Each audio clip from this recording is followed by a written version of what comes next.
ಒಂದು ಕಡೆ ಪಾಕಿಸ್ತಾನದ ಆಟಗಾರರ ಜೊತೆ ಶೇಕ್ ಹ್ಯಾಂಡ್ ಮಾಡಬಾರ್ದು ಅಂತಾರೆ, ಇನ್ನೊಂದು ಕಡೆ ತಾವೇ ಮುಂದೆ ಹೋಗಿ ಶೇಕ್ ಹ್ಯಾಂಡ್ ಮಾಡ್ತಾರೆ. ಒಂದು ಕಡೆ ಫೆಲೆಸ್ತೀನ್ ಸ್ವತಂತ್ರ ರಾಷ್ಟ್ರವಾಗಿ ಘೋಷಿಸುವ ವಿಶ್ವಸಂಸ್ಥೆಯ ಘೋಷಣೆಗೆ ಸಹಿ ಹಾಕ್ತಾರೆ, ಇನ್ನೊಂದು ಕಡೆ ಹೆಲ್ಮೆಟಿನಲ್ಲಿ ಫೆಲೆಸ್ತೀನ್ನ ರಾಷ್ಟ್ರಧ್ವಜದ ಚಿಹ್ನೆ ಇದೆ ಎಂಬ ಕಾರಣಕ್ಕಾಗಿ ಆಟಗಾರನ ಮೇಲೆ ಮುಗಿಬೀಳ್ತಾರೆ. ನಿಜಕ್ಕೂ ಈ ದೇಶಕ್ಕೊಂದು ಪಾಲಿಸಿ ಅಂತ ಇಲ್ವಾ, ಅಥವಾ ದಿನಕ್ಕೊಂದು ಪಾಲಿಸಿಯಾ?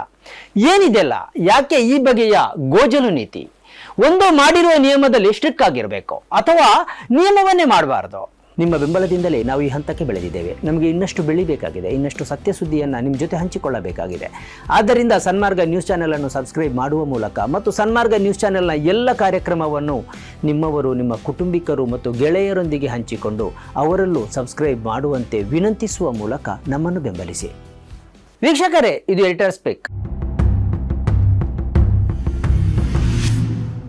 2025 ಡಿಸೆಂಬರ್ 31ರಂದು ವಿದೇಶಾಂಗ ಸಚಿವ ಎಸ್ ಜೈಶಂಕರ್ ಬಾಂಗ್ಲಾದೇಶಕ್ಕೆ ಹೋದರು. ಬಾಂಗ್ಲಾದೇಶದ ಪ್ರಧಾನಿ ಖಲೀದಾ ಜಿಯಾ ಅವರ ಅಂತ್ಯಕ್ರಿಯೆಯಲ್ಲಿ ಭಾಗವಹಿಸುವುದು ಅವರ ಉದ್ದೇಶ ಆಗಿತ್ತು. ಆದರೆ ಅಲ್ಲಿ ಪಾಕಿಸ್ತಾನದ ರಾಷ್ಟ್ರೀಯ ಅಸೆಂಬ್ಲಿ ಸ್ಪೀಕರ್ ಸರ್ದಾರ್ ಅಯಾಜ್ ಸಾದಿಕ್ ಅವರಿಗೆ ಶೇಕ್ ಹ್ಯಾಂಡ್ ಮಾಡಿದರು. ಬಾಂಗ್ಲಾದೇಶದ ಮಧ್ಯಂತರ ಸರ್ಕಾರದ ಮುಖ್ಯಸ್ಥ ಮುಹಮ್ಮದ್ ಯೂನುಸ್ ಅವರ ಕಚೇರಿ ಈ ಶೇಕ್ ಹ್ಯಾಂಡ್ನ ಫೋಟೋವನ್ನ ಸೋಷಿಯಲ್ ಮೀಡಿಯಾದಲ್ಲಿ ಹಂಚಿಕೊಂಡಿತು. ಈ ನಡುವೆ ಜೈಶಂಕರ್ ಅವರೇ ಮೊದಲು ಹತ್ತಿರ ಹೋಗಿ ಪಾಕಿಸ್ತಾನದ ಅಸೆಂಬ್ಲಿ ಸ್ಪೀಕರ್ ಅವರ ಕೈ ಕುಲುಕಿದ್ದಾರೆ ಎಂದು ಪಾಕಿಸ್ತಾನ ಹೇಳಿಕೊಂಡಿದೆ. ಹಾಗಂತ ಪಾಕಿಸ್ತಾನ ಏನೇ ಹೇಳಲಿ, ಅವರ ಮಾತನ್ನು ನಾವು ನಂಬಬೇಕಿಲ್ಲ. ಆದರೆ ಜೈಶಂಕರ್ ಅವರು ಪಾಕಿಸ್ತಾನದ ಅಸೆಂಬ್ಲಿ ಸ್ಪೀಕರ್ ಅವರ ಕೈ ಕುಲುಕಿರುವುದಂತೂ ಸತ್ಯ. ಪ್ರಶ್ನೆ ಇರೋದು ಇಲ್ಲೇ. ದುಬೈಯಲ್ಲಿ ನಡೆದ T20 ಕ್ರಿಕೆಟ್ ಪಂದ್ಯದಲ್ಲಿ ಭಾರತೀಯ ಆಟಗಾರರು ಪಾಕಿಸ್ತಾನದ ಆಟಗಾರರ ಜೊತೆ ಶೇಕ್ ಹ್ಯಾಂಡ್ ಮಾಡುವುದಕ್ಕೆ ನಿರಾಕರಿಸಿದರು. ಇದು ಸರ್ಕಾರದ ಆದೇಶ ಎಂದು ಸಮರ್ಥಿಸಿಕೊಳ್ಳಲಾಯಿತು. ಆ ಬಳಿಕ 23 ವರ್ಷದೊಳಗಿನ T20 ಪಂದ್ಯದಲ್ಲಿಯೂ ಇದೇ ಕತೆ ಮುಂದುವರಿಯಿತು. ಭಾರತೀಯ ಆಟಗಾರರು ಪಾಕಿಸ್ತಾನದ ಆಟಗಾರರಿಗೆ ಶೇಕ್ ಹ್ಯಾಂಡ್ ಮಾಡಲು ನಿರಾಕರಿಸಿದರು. ಎಲ್ಲಿಯವರೆಗಂದ್ರೆ ಏಷ್ಯನ್ ಕ್ರಿಕೆಟ್ ಕೌನ್ಸಿಲ್ನ ಅಧ್ಯಕ್ಷ ಪಾಕಿಸ್ತಾನದ ನಖ್ವಿ ಅವರಿಂದ ದ್ವಿತೀಯ ಪ್ರಶಸ್ತಿಯನ್ನು ಸ್ವೀಕರಿಸುವುದಕ್ಕೂ ಭಾರತೀಯ ಆಟಗಾರರು ನಿರಾಕರಿಸಿದರು. ಈ ಮೊದಲು ಸೂರ್ಯಕುಮಾರ್ ಯಾದವ್ ನೇತೃತ್ವದ ಭಾರತೀಯ ತಂಡ ನಖ್ವಿ ಅವರಿಂದ ಏಷ್ಯಾ ಕಪ್ ಕ್ರಿಕೆಟ್ ಟ್ರೋಫಿಯನ್ನು ಸ್ವೀಕರಿಸುವುದಕ್ಕೂ ನಿರಾಕರಿಸಿತು. ಆದರೆ ಬಾಂಗ್ಲಾದೇಶದಲ್ಲಿ ಜೈಶಂಕರ್ ಅವರ ವರ್ತನೆ ಕೇಂದ್ರ ಸರ್ಕಾರದ ಪ್ರಾಮಾಣಿಕತೆಯನ್ನೇ ಪ್ರಶ್ನಿಸುವಂತೆ ಮಾಡಿದೆ. ಪಾಕಿಸ್ತಾನದ ಆಟಗಾರರಿಗೆ ಭಾರತೀಯ ಆಟಗಾರರು ಶೇಕ್ ಹ್ಯಾಂಡ್ ಮಾಡಬಾರದು ಎಂಬುದು ಈ ದೇಶದ ಪಾಲಿಸಿಯೇ ಆಗಿದ್ರೆ ಅದು ಜೈಶಂಕರ್ ಅವರ ವರ್ತನೆಯಲ್ಲೂ ಕಾಣಬೇಕಿತ್ತು.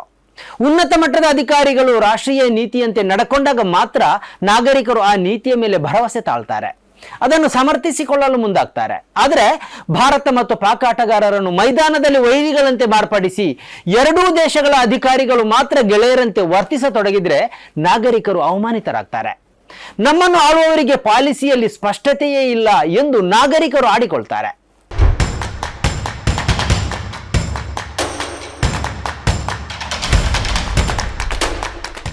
ಇದೇ ವೇಳೆ ಜಮ್ಮು ಕಾಶ್ಮೀರದ ಫುರ್ಖಾನ್ ಭಟ್ ಎಂಬ ಆಟಗಾರ ಬ್ಯಾಟಿಂಗ್ ಮಾಡುವಾಗ ಹೆಲ್ಮೆಟ್ ಮೇಲೆ ಫೆಲೆಸ್ತೀನ್ ಧ್ವಜದ ಸ್ಟಿಕ್ಕರ್ ಅಂಟಿಸಿಕೊಂಡಿರೋದನ್ನು ವಿವಾದವಾಗಿ ಮಾರ್ಪಡಿಸಲಾಗಿದೆ.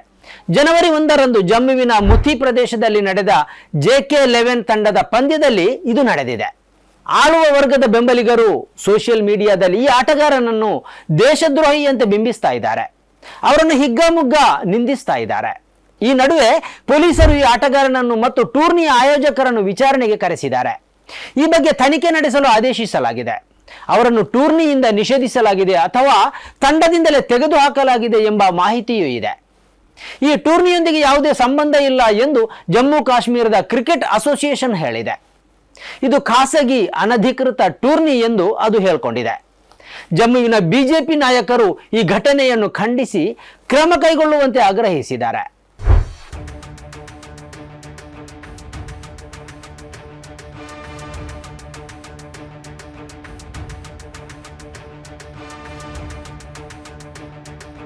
ಆದರೆ ಫೆಲೆಸ್ತೀನ್ ಸ್ವತಂತ್ರ ರಾಷ್ಟ್ರ ಆಗಬೇಕು ಎಂದು ಆಗ್ರಹಿಸಿ ವಿಶ್ವಸಂಸ್ಥೆಯಲ್ಲಿ ಮಂಡಿಸಲಾದ ಠರಾವಿಗೆ ಸಹಿ ಹಾಕಿದ ಜಗತ್ತಿನ 142 ರಾಷ್ಟ್ರಗಳ ಪಟ್ಟಿಯಲ್ಲಿ ಭಾರತವೂ ಇದೆ. ಭಾರತ ಆರಂಭದಿಂದಲೇ ಸ್ವತಂತ್ರ ಫೆಲೆಸ್ತೀನ್ ರಾಷ್ಟ್ರದ ಪರವಾಗಿ ವಿಶ್ವಸಂಸ್ಥೆಯಲ್ಲಿ ವಾದ ಮಂಡಿಸ್ತಾನೂ ಬಂದಿದೆ. ಈ ಮೊದಲು ಆಸ್ಟ್ರೇಲಿಯಾದ ಆಟಗಾರ ಉಸ್ಮಾನ್ ಖ್ವಾಜಾ ಅವರು ಗಾಜಾದ ಪರ ಸಂದೇಶವುಳ್ಳ ಬೂಟುಗಳನ್ನು ಧರಿಸಿದ್ರು, ಹಾಗೆ ಧರಿಸಿ ಕ್ರಿಕೆಟ್ ಆಡಿದ್ರು. ಅದಕ್ಕಾಗಿ ಆ ದೇಶಗಳು ಅವರ ಮೇಲೆ ಕ್ರಮ ಕೈಗೊಳ್ಳಲಿಲ್ಲ, ಅವರನ್ನು ತಂಡದಿಂದ ಹೊರಹಾಕಲೂ ಇಲ್ಲ. ಅವರ ವಿರುದ್ಧ ಅಲ್ಲಿನ ಸರ್ಕಾರಿ ಬೆಂಬಲಿಗರು ಮುಗಿ ಬೀಳಲೂ ಇಲ್ಲ. ನಿಜವಾಗಿ ಭಾರತದ ಪಾಲಿಸಿಯೇ ಗೊಂದಲಮಯವಾಗಿರುವಂತೆ ಕಾಣಿಸ್ತಾ ಇದೆ. ಆಟಗಾರರಲ್ಲಿ ಶೇಕ್ ಹ್ಯಾಂಡ್ ಮಾಡಬೇಡಿ ಎಂದು ಹೇಳುವ ಸರ್ಕಾರ ತಾನೇ ಮುಂದೆ ನಿಂತು ಪಾಕಿಸ್ತಾನದ ಅಸೆಂಬ್ಲಿ ಸ್ಪೀಕರ್ಗೆ ಶೇಕ್ ಹ್ಯಾಂಡ್ ಮಾಡುತ್ತೆ. ಸ್ವತಂತ್ರ ಫೆಲೆಸ್ತೀನ್ ರಾಷ್ಟ್ರದ ಪರ ವಿಶ್ವಸಂಸ್ಥೆಯಲ್ಲಿ ಸಹಿ ಹಾಕುವ ಸರ್ಕಾರವು ಓರ್ವ ಆಟಗಾರನ ಹೆಲ್ಮೆಟ್ನಲ್ಲಿರುವ ಫೆಲೆಸ್ತೀನ್ನ ಧ್ವಜಕ್ಕಾಗಿ ಆತನ ಮೇಲೆ ಕ್ರಮ ಕೈಗೊಳ್ಳುತ್ತೆ. ಫೆಲೆಸ್ತೀನ್ ಅತ್ಯಂತ ಸಂಕಷ್ಟದ ದಿನಗಳನ್ನು ದೂಡ್ತಾ ಇರುವ ಸಮಯದಲ್ಲಿ ಓರ್ವ ಆಟಗಾರ ಅದರ ಬೆಂಬಲಕ್ಕೆ ನಿಂತಿದ್ದಾನೆ ಎಂಬ ನೆಲೆಯಲ್ಲಿ ಈ ಘಟನೆಯನ್ನು ನೋಡಬೇಕೇ ಹೊರತು ದೇಶ ವಿರೋಧಿ ಎಂದಲ್ಲ. ಪಾಕ್ ಅಸೆಂಬ್ಲಿ ಸ್ಪೀಕರ್ಗೆ ಶೇಕ್ ಹ್ಯಾಂಡ್ ಮಾಡುವ ಮೂಲಕ ಜೈಶಂಕರ್ ಅವರು ಭಾರತೀಯರನ್ನು ಅವಮಾನಿಸಿದ್ದಾರೆ.